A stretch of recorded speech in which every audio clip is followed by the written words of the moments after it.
బులెటిన్లో బ్రేకింగ్ చూద్దాం. ఇక బంగ్లాదేశ్ మాజీ ప్రధాని షేక్ హసీనాకు అక్కడి కోర్టు ఉరిశిక్ష విధించింది. బంగ్లాదేశ్ అల్లర్ల ఘటనకు సంబంధించి ఢాకాలోని ఇంటర్నేషనల్ క్రైమ్స్ ట్రిబ్యునల్ కోర్టు విచారణ చేపట్టింది. ఆ దేశ మాజీ ప్రధాని షేక్ హసీనాను దోషిగా తేల్చిన న్యాయస్థానం ఉరిశిక్ష విధించింది. బంగ్లాదేశ్లో గత ఏడాది జరిగినటువంటి అల్లర్లు తీవ్ర హింసాత్మకంగా మారి అనేక మంది ప్రాణాలు కోల్పోయిన సంగతి తెలిసిందే. దీంతో హసీనాపై హత్య మరియు పలు సెక్షన్ల కింద కేసులు నమోదయ్యాయి.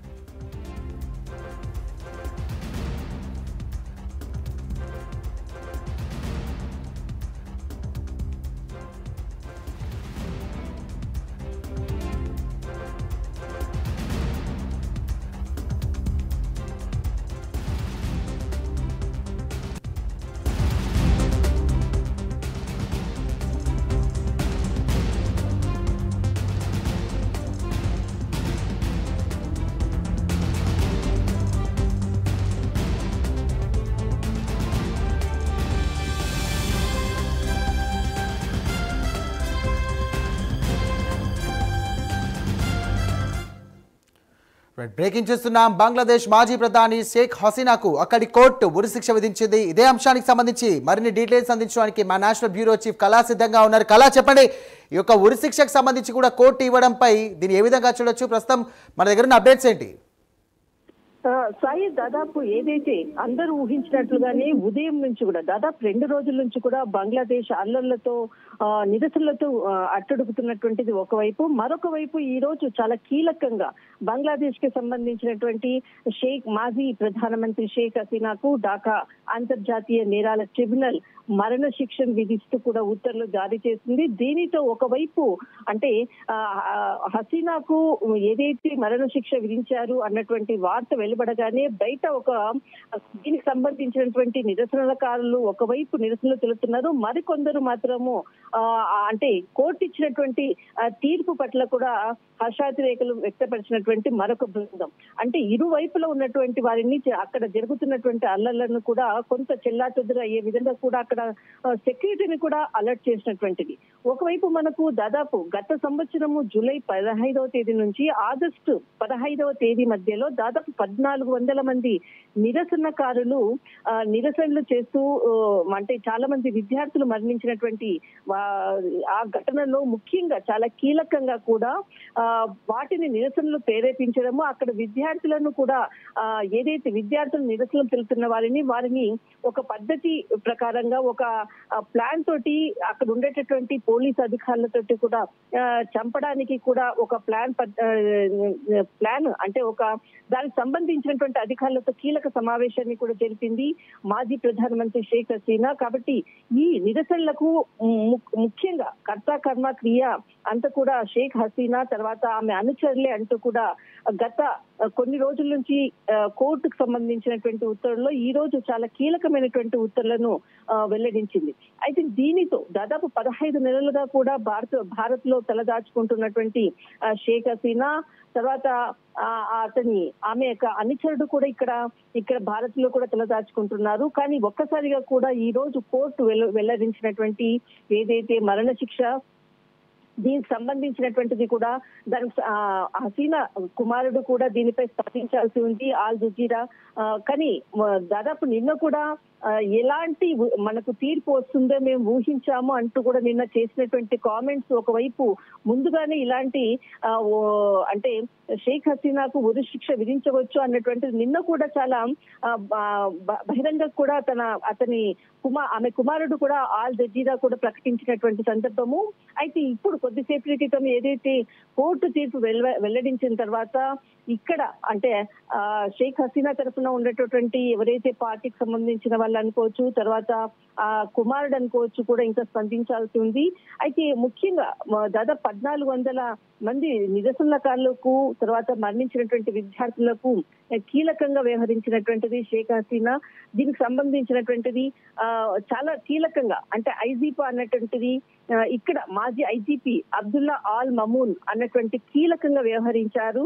దాదాపు ఏదైతే నిరసనకారులకు ఏదైతే నిరసనలు జరుగుతున్నటువంటి సమయంలో 5-6 రోజుల పాటు కూడా చాలా కీలక సమావేశాలు నిర్వహించారు. నిరసనకారులు తెలిపేటటువంటి ఏదైతే విశ్వవిద్యాలయానికి సంబంధించినటువంటి కీలక నేతలను చంపే దిశగా కూడా ఒక ప్రణాళికను కూడా రూపొందించారు. అందులో కూడా ఆ ప్రణాళిక సమయంలో నేను కూడా సమావేశం అయ్యానంటూ కూడా కోర్టుకు లొంగిపోయినటువంటి మామూల్ ఇక్కడ సాక్ష్యం చాలా కీలకము. ఆయన ఇచ్చినటువంటి ఆధారాలతో అనుకోవచ్చు, ఆయన చెప్పినటువంటి పూర్తి సమాచారాన్ని కూడా ప్రభుత్వానికి చెప్పడము, తర్వాత కోర్టుకు లొంగిపోవడంతో ఈ రోజు వెలువడినటువంటి ఏదైతే మరణ శిక్షకు సంబంధించినటువంటి కీలక తీర్పు అని చెప్పవచ్చు. ఇప్పటికీ అంటే ఎవరైతే మూడవ నిందితుడిగా ఉన్నటువంటి ఏదైతే ఐజీపీ అబ్దుల్లా ఆల్ ముమున్ ఏదైతే ఇచ్చినటువంటి వాంగ్మూలము చాలా కీలకము. ఇక్కడ దాదాపు ఇక్కడ హసీనాతో పాటు అసదుద్దీన్ ఖాన్ కు ఇతడు కూడా భారత్ లో తలదాచుకున్నాడు. వీరిద్దరు హసీనా తర్వాత ఇక్కడ అసదుద్దీన్ ఖాన్ ఇద్దరు కూడా భారత్ లో తలదాచుకోవడము. మూడో వ్యక్తి ఇక్కడ ఐజీపీ అబ్దుల్లా మామూన్ ఇక్కడ చాలా కీలకమైనటువంటి వాంగ్మూలంతో ఈ రోజు కోర్టు తీర్పు ఇవ్వడం అన్నది ఇక్కడ చాలా కీలకము. అయితే ఇతనికి ఏదైతే ఇప్పుడు ఈ రోజు జరిగినటువంటి తీర్పులో మాత్రం హసీనాకు ఇక్కడ ఉరిశిక్ష వేయడము, తర్వాత తీర్పు ఇవ్వడము. కానీ ఇక్కడ మామూలుకి మాత్రం ఇంకా తను కోర్టుకు లొంగిపోవడంతో ఆయనకు సంబంధించినటువంటి ఎలాంటి ఉత్తర్వులు కూడా కోర్టు ఇంకా వెల్లడించలేదు. దానిపై ఇంకా మాకు కొంత సమయం కావాలి, దాన్ని బట్టి తనకు ఎలాంటి శిక్ష ఉంటుందన్నది మాత్రం వెల్లడిస్తామంటూ కూడా కోర్టు ప్రకటించడం జరిగింది. అయితే ఒక్కసారిగా కూడా ఈ విధంగా షేక్ హసీనాకు సంబంధించినటువంటి కోర్టు తీర్పుతో ఒకసారిగా అక్కడ నిరసనకారులు కొంతమంది నిరసనలు తెలుపుతున్నటువంటి వాళ్ళను ఎవరైతే నిరసనలు తెలుపుతున్నారో వాళ్ళందరినీ కూడా అంటే కఠినంగా శిక్షించాలంటూ కూడా అక్కడ ఉండేటటువంటి అధికారులను కూడా ఆదేశించడము, మరికొంతమంది ఎవరైతే షేక్ హసీనాకు ఉరిశిక్ష వెయ్యడం అన్నది కూడా సరైన తీర్పుని వెల్లడించిందంటూ కూడా హర్షాతిరేకలు వెల్లడిస్తున్నటువంటి అక్కడ ఉన్నటువంటి ప్రజలు అనుకోవచ్చు. అయితే అక్కడ జరిపేటటువంటి తీర్పును కూడా లైవ్ టెలికాస్ట్ కూడా చేసినటువంటి సందర్భము బంగ్లాదేశ్ కు సంబంధించినది. కానీ ఈ తీర్పుపై ముందు ఊహించి ఆయన హసీనా అంటే ఇక్కడ షేక్ హసీనా కుమారుడు నిన్ననే కూడా ఇలాంటి తీర్పు వస్తుందని ఒక రోజు ముందుగానే చెప్పడం అన్నది కూడా ఇక్కడ చాలా ఆల్ జజీరా చాలా స్పష్టంగా కూడా చెప్పడం జరిగింది. ఒక్కసారిగా ఈ రోజు జరిగినటువంటి తీర్పు మాత్రము దాదాపు 15 నెలలుగా భారత్ లో తలదాచుకుంటున్నటువంటి షేక్ హసీనాకు మాత్రము వారికి సంబంధించినటువంటి పార్టీ సభ్యులు అనుకోవచ్చు, తర్వాత కుటుంబ సభ్యులు అనుకోవచ్చు, దీనిపై భారత్ కూడా ఏ విధంగా స్పందిస్తుంది, తర్వాత షేక్ హసీనా కూడా ఏ విధంగా స్పందిస్తుంది అన్నది మాత్రము వెయిట్ చేయాలి. సాయి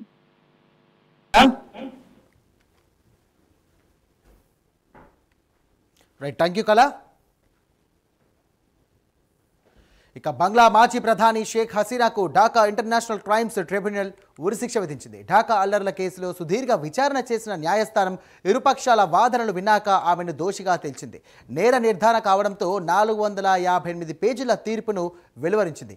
గత ఏడాది బంగ్లాదేశ్లోని జరిగినటువంటి అల్లర్లలో అనేక మంది ప్రాణాలు కోల్పోగా షేక్ హసీనాను ప్రజలపై కాల్పులకు ఆదేశించడంతోనే ఈ దారుణం జరిగిందని పిటిషనర్ న్యాయస్థానానికి తెలియజేశారు. ఈ కేసులో మాజీ హోంమంత్రి అసద్ జుమాన్ ఖాన్కు కూడా సైతం కోర్టు మరణశిక్ష విధించింది.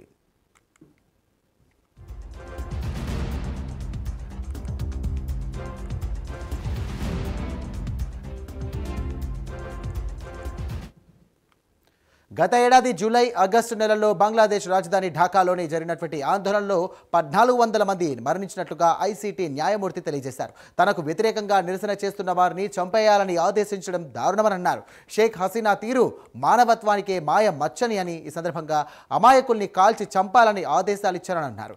ఇక ఆగస్టు 5వ తేదీన ఢాకాలో నిరసనకారులపై ఆర్మీ కాల్పులు జరిపిందని మరో న్యాయమూర్తి తీర్పులో ప్రస్తావించారు. గాయపడిన వారికి వైద్యం అందించేందుకు కూడా నిరాకరించడం దారుణమని అన్నారు.